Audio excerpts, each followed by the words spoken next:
எல்லாருக்கும் வணக்கம். மீண்டும் மெய்ப்பொருள் காண்க தளத்திற்கு எல்லாரையும் நான் வரவேற்கிறேங்க. இந்த பதிவுல நம்ம கேள்விகளை மட்டும் பார்ப்போங்க இன்னைக்கு. ஃபர்ஸ்ட் ஒரு நண்பர் நம்ம ஆயிரக்கணக்கான ஷேர்ஸ் வாங்கி வச்சிருக்கோம். லட்சக்கணக்கில் நம்ம முதலீடு பண்ணி வச்சிருக்கோம் சார். இப்ப நம்மளுடைய நெக்ஸ்ட் ஜென்ரேஷனுக்கு இது சேஃபா போய் சேர்றதுக்கு என்ன பண்ணணும் அப்படின்னு சொல்லி கேட்டிருக்கிறாருங்க. ஃபர்ஸ்ட் திங் நாமினியை நம்ம ஆட் பண்ணிடணுங்க. அதுதான் ரொம்ப ரொம்ப பெஸ்ட். நம்மளோட சைட்ல நம்மளோட வேலையை முடிக்கிறோம் அப்படின்னா நாமினேஷன் கரெக்டாக பண்ணிட்டோம் அப்படின்னா அதுவே மோர் தென் எனஃப்ங்க. நம்ம போனதுக்கு அப்புறம் நம்மளோட அடுத்த ஜென்ரேஷன் அதை எப்படி வாங்குறாங்க, எப்படி அந்த ஷேர்ஸ் அவங்களுக்கு மாத்திக்கிறாங்க அப்படின்றதெல்லாம் அது அவங்களோட ரெஸ்பான்சிபிலிட்டி. அதையும் நம்ம எப்படின்னு சொல்லி பார்த்துருவோங்க. சிம்பிளா பண்ணணும் அப்படின்னா இசிஎஸ்ல நம்மளாவே ஷேரை டிரான்ஸ்ஃபர் பண்ணிடலாங்க. அதாவது சிடிஎஸ்எல் டு சிடிஎஸ்எல் ஷேர் எப்படி டிரான்ஸ்ஃபர் பண்றது நம்ம முற்காலங்களில் பதிவு தனியாக போட்டிருக்கோம். என்எஸ்டிஎல்லாம் கொஞ்சம் சிரமமா இருக்கிற மாதிரி தெரியுதுங்க. ஸோ இசிஎஸ்ல போய் ரிஜிஸ்டர் பண்ணோம்னா நம்மள்ட்ட என்னென்ன ஸ்டாக்ஸ் இருக்கு, நம்ம நிறைய புரோக்கரேஜ் நிறுவனங்கள்ல நீங்க வச்சிருந்தீங்கன்னா அந்த ஐடிஸ் எல்லாம் போட்டீங்கன்னா உங்களோட ஐடிக்கு கீழே என்னென்ன ஸ்டாக்ஸ் எவ்வளோ குவான்டிட்டி இருக்கு அப்படின்றது எல்லாமே வந்துடும். நீங்க டிரான்ஸ்ஃபரை இனிஷியேட் பண்ணீங்க அப்படின்னா, இப்போ இன்னைக்கு காலைல 11 மணிக்கு இனிஷியேட் பண்றீங்க அப்படின்னா சாயங்காலம் 6:30க்கு நீங்க யாருக்கு அனுப்புறீங்களோ அவங்களுக்கு போய் கிரெடிட் ஆயிடும். அடுத்த நாள் அவங்களோட டிமேட்ல விசிபிள் ஆக ஆரம்பிச்சிருவாங்க. ஸோ இதுக்காக பயப்படணும் அப்படின்ற அவசியம் கிடையாது. ஃபார் எக்ஸாம்பிளுக்கு ஐசிஐசிஐ டைரக்ட் எடுத்துக்கிட்டோம்னா பேங்க்கை தாங்க நம்ம காண்டாக்ட் பண்ணோம். பேங்க்ல போய் நம்ம அப்ரோச் பண்ணோம் அப்படின்னா அவங்க ஃபார்ம் எல்லாம் கொடுப்பாங்க. ஸோ ப்ராசஸ் ஸ்மூத்தாக முடிஞ்சிடும். இப்போ சந்தேகம் என்ன இருக்கும் அப்படின்னா, டிஸ்கவுண்ட் புரோக்கரேஜஸ் இருக்கிறாங்க இல்லையா, அவங்கள்ட்ட அக்கௌண்ட் வச்சிருக்கிறவங்க எப்படி இதை ப்ரொசீட் பண்றது அப்படின்றது தாங்க சந்தேகமா இருக்கும். டிபிஸை தான் காண்டாக்ட் பண்ணணும். ஸோ சப்போர்ட் மூலமாக தான் போகணும். ஸோ ஃபார்மை நம்ம சென்ட் பண்ண வேண்டியிருக்கும். ஃபுல்லாகவே ஆன்லைன் தாங்க இருக்கும்.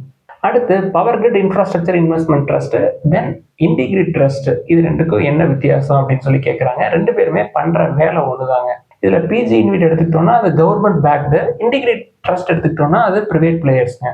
ஸோ பிரைவேட் பப்ளிக் அப்படின்னு எடுத்துக்கிட்டோம்னா பிரைவேட் செக்டரை பொறுத்த வரைக்கும் கொஞ்சம் அக்ரஸிவா இருக்குங்க. அதாவது ரிட்டர்ன்ஸ் கொஞ்சம் அதிகமா இருக்குங்க, அக்விசிஷன்ஸ் அதிகமா இருக்கும். அவங்க நல்லா கடன் வாங்கி அக்விசிஷன்ஸை அக்ரஸிவா மூவ் பண்ணுவாங்க.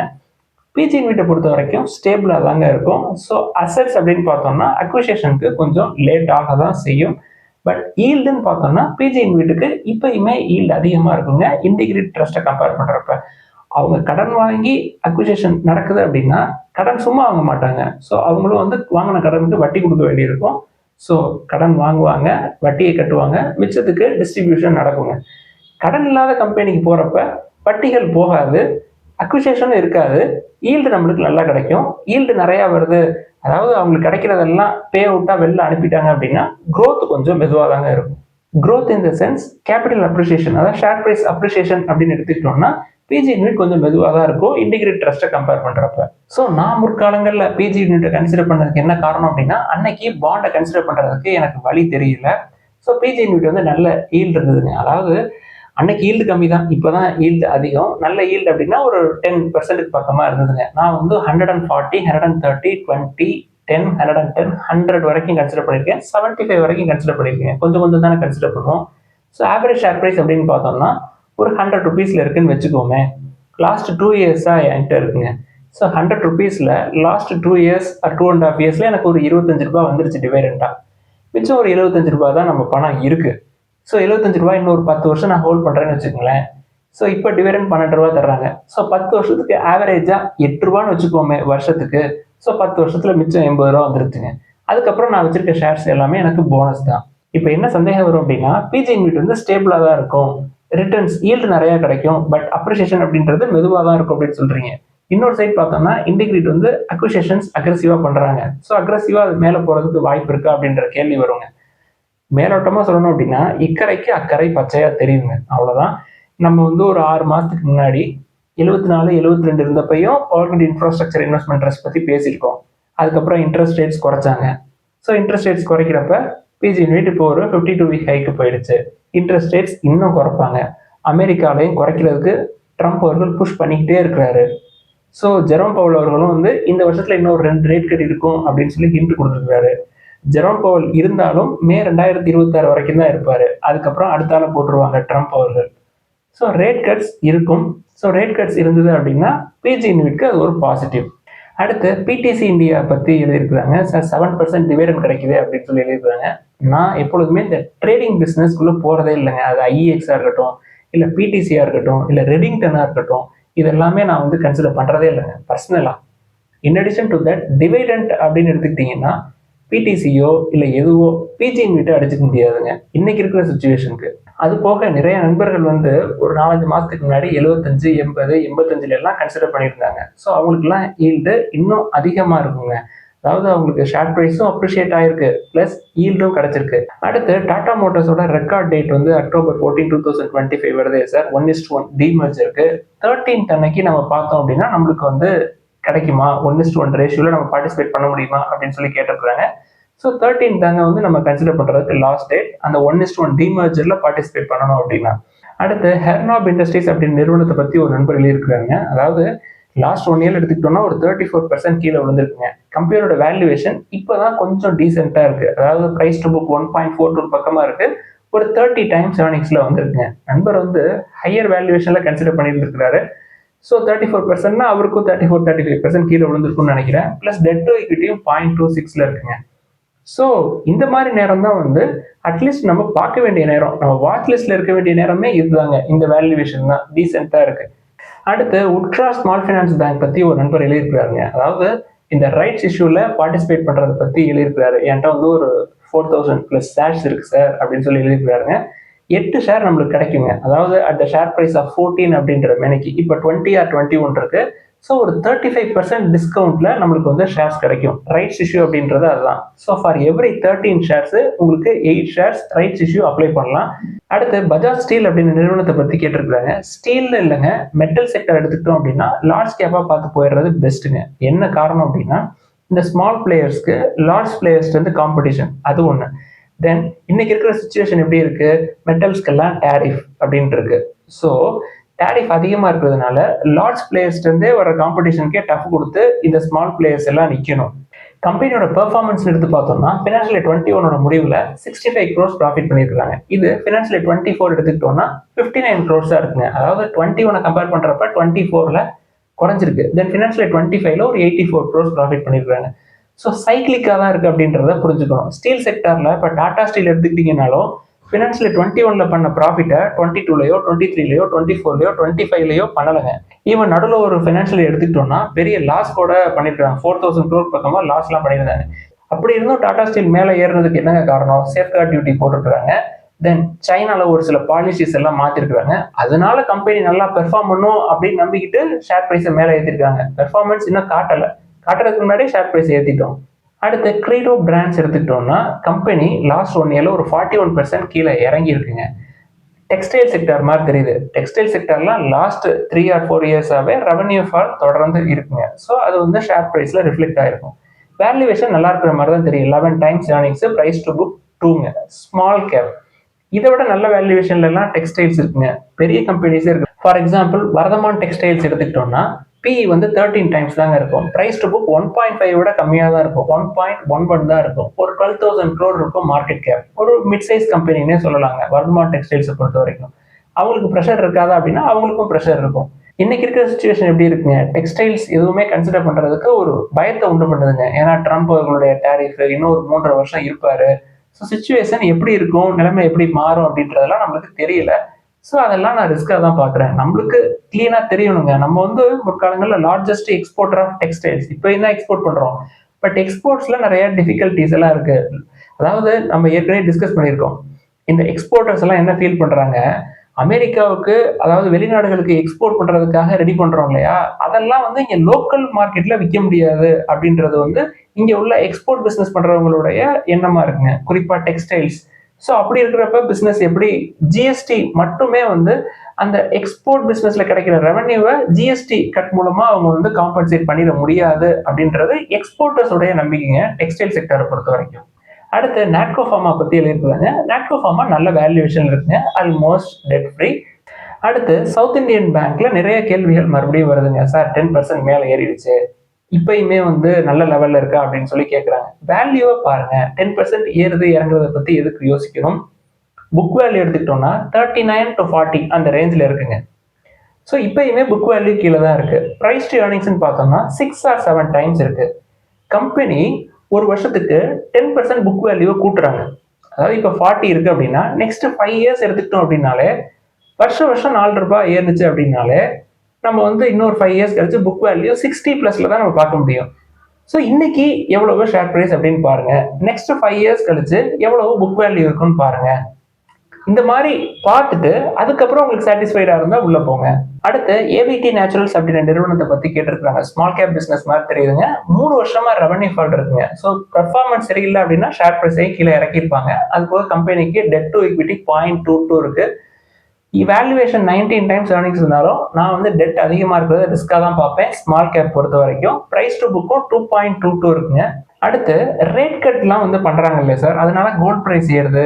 இதுக்கும் அந்த கோல்ட் பிரைஸ் ஏறுறதுக்கும் என்ன சம்பந்தம், பிளஸ் ரேட் கட் சைக்கிள் பத்தி கொஞ்சம் டீட்டெயிலா சொல்லுங்க அப்படின்னு சொல்லி எழுதிருக்காங்க. நம்ம முற்காலங்களில் தனி வீடியோவே போட்டிருக்கோங்க. நான் அதோட லிங்கையும் நான் உங்களுக்கு போடுறேன். இப்போதைக்கு கொஞ்சம் பிரீஃபா சொல்லிடுவோங்க. ஸோ ஒரு எக்கனாமியில் ரேட் கட் பண்ணுறாங்க அப்படின்னா என்ன அர்த்தம்னா, எக்கனாமி ஸ்லோ டவுன் ஆகி கிடக்கு அப்படின்னு அர்த்தங்க. அதாவது டிமாண்ட் இல்லை, க்ரோத் இல்லை, கன்சப்ஷன் இல்லை. அந்த சுச்சுவேஷனில் தான் ரிசர்வ் பேங்க் ஆஃப் இந்தியாவோ இல்லை சென்ட்ரல் பேங்கோ இல்லை யூஎஸ் ஃபெட்டோ அந்த எக்கனாமியை ஆக்சலரேட் பண்ணுறதுக்காக ரேட் கட் பண்ணுவாங்க. சரி, ரேட் கட் பண்ணால் எப்படி எக்கனாமி ஆக்சலரேட் ஆகும் அப்படின்றத பார்ப்போம். ரேட் கட் பண்ணுறப்ப கம்பெனிஸ் வந்து லோன் வாங்குவாங்க. அதாவது வட்டி விகிதங்கள் கம்மியாக இருக்கு, நம்ம லோன் வாங்கி பிஸ்னஸை எக்ஸ்பேண்ட் பண்ணுவோம் அப்படின்றதுக்காக லோன் வாங்குவாங்க.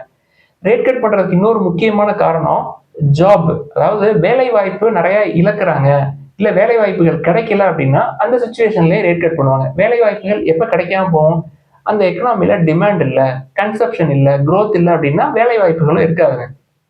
ஸோ இதெல்லாம் பூஸ்டப் பண்ணுறதுக்காக தான் சென்ட்ரல் பேங்க்ஸ் வந்து ரேட் கட் பண்ணுவாங்க. ஸோ ரேட் கட் பண்ணால் நிறுவனங்கள் வந்து அக்ரஸிவாக போய் லோன் வாங்குவாங்க, பிஸ்னஸ் எக்ஸ்பேண்ட் பண்ணுவாங்க. பிஸ்னஸ் எக்ஸ்பேண்ட் பண்ணுறதுக்கு ஆட்கள் தேவை. ஸோ வேலைக்கு ஆள் எடுப்பாங்க. வேலைக்கு ஆள் எடுத்தாங்க அப்படின்னா அவனுக்கு சம்பளம் கொடுக்கணும். ஸோ சம்பளம் கொடுத்தாங்க அப்படின்னா அவன் போய் எக்கனாமிக்குள்ளே அதை செலவு பண்ணுவான். ஸோ கன்சப்ஷன் அப்படின்றது ஸ்டார்ட் ஆகும். கன்சப்ஷன் ஸ்டார்ட் ஆகுனா தொடர்ந்து ரேட் கட் சைக்கிள் அப்போ கன்சப்ஷன் தொடர்ந்து இன்க்ரீஸ் ஆகிட்டே இருக்கிறப்ப நல்ல ஒரு டிமாண்ட் கிரியேட் ஆகும். அந்த எக்கனாமி வந்து கொஞ்சம் ஆக்சலரேட் ஆக ஆரம்பிக்குங்க. ஸோ டிமாண்ட் கிரியேட் ஆகிறப்ப என்ன ஆகும், விலைவாசிலாம் கொஞ்சம் ஏறும். ஸோ இன்ஃப்ளேஷன் ஏறும். ஸோ இன்ஃப்ளேஷன் ரொம்ப கம்மியாக இருக்கிறப்ப இந்த ரேட் கட் சைக்கிள் நடக்கிறப்ப எக்கனாமிக்குள்ள ஒரு டிமாண்ட் வந்து கிரியேட் ஆகுங்க. ஸோ எக்கனாமி வந்து ஆக்சலரேட் பண்ணுறதுக்காக இந்த ரேட் கட்ஸ் அப்படின்றத பண்ணுவாங்க. சரி, இதுக்கும் தங்க விலை ஏறுறதுக்கும் என்ன சம்பந்தம் அப்படின்றத பார்ப்போமே. ஒரு சென்ட்ரல் பேங்க், ஒரு நாட்டினுடைய சென்ட்ரல் பேங்கோ இல்லை ஒரு எக்கனாமிலேயோ ரேட் கட் பண்ணுறாங்க அப்படின்னா அந்த எக்கனாமி ரொம்ப வீக்காக இருக்குன்னு அர்த்தங்க. மார்க்கெட் வந்து குறைய போகுது அப்படின்னு அர்த்தம். கம்பெனிஸ் வந்து பெர்ஃபார்மன்ஸ் ஒழுங்காக காட்ட முடியாத சுச்சுவேஷன்ல இருக்காங்க அப்படின்னு அர்த்தம். அதனால அந்த நிலைமையில ஈக்விட்டி இன்வெஸ்டர்ஸ் எல்லாமே ஈக்விட்டிஸை வித்துட்டு கோல்டுக்குள்ள போவாங்க. ஒரு சேஃபர் சைடுக்கு நம்ம போவோம் அப்படின்னு சொல்லி கோல்டு நோக்கி போவாங்க. அதாவது ரேட் கட் பண்றத வந்து ஒரு சைனா பார்ப்பாங்க. என்ன சைன் அப்படின்னா, எக்கனாமி வீக்கா இருக்கு, பெர்ஃபார்மன்ஸ் வந்து பூரா தான் காட்டுவாங்க கம்பெனிஸ். அதனால நம்மளோட ப்ராஃபிட்லாம் எடுத்து கோல்டில் போடுவோம், ஒரு சேஃபர் சைடுக்கு போடுவோம் அப்படின்னு சொல்லி எல்லாம் கோல்டு பக்கெட் திரும்புறப்ப கோல்டுக்கு டிமாண்ட் கூடுறப்ப கோல்டு பிரைஸ் ஏறுங்க. அவ்வளவுதான். எக்கனாமி வந்து டுவர்ட்ஸ் ரைட்டும் போயிடக்கூடாது, டுவர்ட்ஸ் லெஃப்ட்டும் போயிடக்கூடாதுங்க. அதாவது சிம்பிளா சொல்லணும் அப்படின்னா, இன்ஃப்ளேஷன் ரொம்ப அதிகமாகவும் ஆயிடக்கூடாது, ரொம்ப கம்மியாகவும் ஆயிடக்கூடாதுங்க. இன்ஃப்ளேஷன் ஒரு சிக்னிஃபிகண்ட் லெவல்ல இருக்கணுங்க. இப்போ அமெரிக்கா எடுத்துக்கிட்டோம் அப்படின்னா 2% டார்கெட் செட் பண்ணிருக்காங்க. இப்போ இந்தியா எடுத்துக்கிட்டோம் அப்படின்னா நம்மளுக்கு வந்து டார்கெட் 4% கீழே இருக்கணும். அதை 0% இல்லை நெகட்டிவ் டீஃப்ளேஷன் சைட்லாம் கொண்டு போயிடக்கூடாது. ஸோ சென்ட்ரல் பேங்கோட வேலை இன்ஃப்ளேஷனை ஒரு கண்ட்ரோல்டு லெவலில் வச்சிருக்கணும். 2 to 4% அப்படின்னு வச்சுக்கோமே. அப்படி இருந்தால் தான் அந்த எக்கனாமி தொடர்ந்து க்ரோ ஆகுங்க. ரொம்ப குறைஞ்சிருச்சு அப்படின்னா க்ரோத் இருக்காது. ரொம்ப ஏறிடுச்சு, இன்ஃப்ளேஷன் பயங்கரமாக ஏறிடுச்சு அப்படின்னா கன்சப்ஷன்லாம் குறைஞ்சிரும். கன்சப்ஷன் குறைஞ்சு அப்படின்னா டிமாண்ட் இருக்காது, சப்ளை இருக்கும். விலைவாசி அதிகமாக இருக்கிறப்ப யாரும் போய் வாங்குறதுக்கு தயங்குவாங்க. ஸோ எக்கனாமி வந்து ஸ்லோ டவுன் ஆகிற சுச்சுவேஷன்ல தான் இப்போ ரிசர்வ் பேங்க் ஆஃப் இந்தியா தொடர்ந்து சீரீஸ் ஆஃப் ரேட் கட்ஸை பண்ணாங்க லாஸ்ட் ஒரு 6 months-ஆ. அடுத்து இஐஹெச் பத்தி ஒரு நண்பர் வந்து எழுதியிருக்கிறாங்க. இஐஹெச்சை பொறுத்த வரைக்கும் ஆல்மோஸ்ட் டெட் ஃப்ரீங்க, பிளஸ் 35 டைம்ஸ் ஏர்னிங்ஸ் பக்கமாக தான் இருக்கு. இந்த செக்டார்ல இது கொஞ்சம் சீப்பான வேல்யூவேஷன்ல தாங்க இருக்கு. நம்மளுக்கு என்ன நல்ல செய்தி அப்படின்றத பார்ப்போமே. இஐஹெச்சை பொறுத்த வரைக்கும் ஐடிசி லிமிடெட் வந்து ஒரு 16.13% ஸ்டேக் வச்சிருக்காங்க கம்பெனில. ஸோ நம்மள்ட்ட ஏற்கனவே ஐடிசி இருக்கு. ஸோ இன்டைரக்டா இஐஹெச்சை நம்ம கன்சிடர் பண்ற மாதிரி தான் அர்த்தம். சரி, தனியா பார்க்கணும் அப்படின்னாலும் நல்ல வேல்யூவேஷன்ல தாங்க இருக்கு. ஃபார் எக்ஸாம்பிள் ஐடிசி ஹோட்டல்ஸ் எடுத்துக்கிட்டோம்னா 60 டைம்ஸ் ஏர்னிங்ஸ் இருக்கும். இந்தியன் ஹோட்டல்ஸ் எடுத்துக்கிட்டோம்னா அது இன்னும் அதிகமா இருக்குங்க. மற்ற ஹோட்டல் ஹாஸ்பிட்டாலிட்டி செக்டரை கம்பேர் பண்றப்ப இஐஹெச் நல்ல வேல்யூவேஷன்ல தான் இருக்கு. அடுத்து ஒரு ஸ்டாக் வந்து ஓவர் வேல்யூடா அண்டர் வேல்யூடா அப்படின்னு சொல்லி எப்படி சார் பார்க்கறது, சிம்பிளா சொல்லுங்க அப்படின்னு சொல்றாங்க. சிம்பிளா சொல்லணும் அப்படின்னா ஒரு 3 வேல்யூவேஷன் மெட்ரிக்ஸை பார்க்கலாங்க. நம்ம பல தடவை இதை சொல்லியிருக்கோம், அதனாலதான் இதை கடைசியா சொல்றாங்க. பிரைஸ் டு ஏர்னிங்ஸ் பார்க்கலாம், தென் பிரைஸ் டு புக்கை பார்க்கணும், தென் டெட் டு ஈக்விட்டியை பார்க்கணும். இப்போ பிரைஸ் டு ஏர்னிங்ஸ் அப்படின்னா 30 டைம்ஸ் மேல போயிடக்கூடாது அப்படின்னு சொல்லுவாங்க நம்மளுடைய முன்னோர்கள். முன்னோர்கள்லாம் யாரு? நம்ம பெஞ்சமின் கிரஹாம் அவர்கள், தென் இப்போ பீட்டர் லிஞ்ச் அவர்கள், மோர்கன் ஹவுசல் அவர்கள், இவங்களோட புக்கெல்லாம் நம்ம படிச்சு பார்த்தோம் அப்படின்னா அதுல இருந்து எடுக்கக்கூடிய சாரம் தாங்க இந்த வேல்யூவேஷன் மெட்ரிக்ஸ். 30 டைம்ஸ் வரைக்கும் கொடுக்கலாம். அதாவது கம்பெனி வந்து ₹1 சம்பாதிக்கிறதுக்கு நம்ம ₹30 வரைக்கும் கொடுக்கலாம். அதுதான் வந்து இந்த price to earnings. Then price to book அப்படின்னு பார்த்தோம்னா குறிப்பா banking and finance, then gold loan business பண்ற companies, then NBFCs, then micro finance sector business. So இதெல்லாம் பார்த்தோம் அப்படின்னா புக் வேல்யூ ஒரு 1.5க்கு கீழே இருக்கிற மாதிரி பார்க்கலாம் அப்படின்னு அவங்க எல்லாம் சொல்றாங்க. அடுத்து டெட் டு ஈக்விட்டி அப்படின்னு எடுத்துட்டோம்னா 0.10 அப்படின்னு சொல்லி செட் பண்ணி வச்சிருக்கோம். அதுக்கு மேல இருக்கிறத நான் வந்து ரிஸ்கா பாக்குறேன். அதாவது கம்பெனிக்கு கடன் கம்மியா இருக்கணும் அப்படின்னு நினைக்கிறோம். அதாவது அவங்களோட எக்ஸ்பேன்ஷன் ஒர்க்காக எல்லாம் கடன் வாங்கி எக்ஸ்பேண்ட் பண்றதெல்லாம் அது ஒரு சைடுங்க. பட் நம்ம ஒரு மெட்ரிக்ஸ் செட் பண்ணி வச்சிருக்கோம். ஒரு சில நிறுவனங்கள் வந்து நல்ல ஸ்ட்ராங்கான பேக்கப் இருக்கும், அதற்கு மத்தியிலேயே கடன் வாங்குவாங்க. அந்த மாதிரி கேசஸ்லாம் வந்து எக்ஸம்ஷன்ஸ்ல நம்ம விட்டுடலாம்.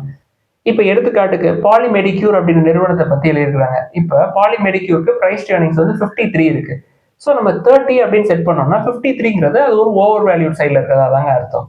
அதே மாதிரி வாரே ரினியூவபிள்ஸ் டெக்னாலஜி அப்படின்ற நிறுவனத்தை பத்தி எழுதியிருக்காங்க. அது வந்து ஒரு 40 டைம்ஸ் ஏர்னிங்ஸ், அதாவது பி வந்து 40 கிட்ட இருக்கு. ஸோ பி 40 கிட்ட இருக்கிறது வந்து டீசென்ட் வேல்யூவேஷன்ல இருக்கு அப்படின்னு சொல்லி எழுதியிருக்காங்க. டீசென்ட் வேல்யூவேஷன்ல இருக்கு அப்படின்னா என்ன அர்த்தம்னா ஒரு 30 டைம்ஸ்ல இருந்தா அதை டீசென்ட்னு சொல்லலாங்க, 15 டைம்ஸ்ல இருந்தா அதை அண்டர் வேல்யூன்னு சொல்லலாம். 40 டைம்ஸ்ல இருக்கிறது ஓவர் வேல்யூ தான், அது டீசென்ட் வேல்யூவேஷன் கிடையாது. தென் அந்த செக்டார்ல, அதாவது எனர்ஜி செக்டார்ல மற்ற ஸ்டாக்ஸை கம்பேர் பண்றப்ப இது சீப்பா இருக்கு அப்படின்னு சொல்லலாமே தவிர இது அண்டர் வேல்யூடு அப்படின்னோ இல்ல டீசென்ட் அப்படின்னோ என்னால சொல்ல முடியாதுங்க. இப்ப எல்என்டி எடுத்துக்கிட்டோம்னா 31 or 32 டைம்ஸ் ஏர்னிங்ஸ் இருக்கு அப்படின்னா அது டீசென்ட் வேல்யூவேஷன் அப்படின்னு சொல்லாங்க.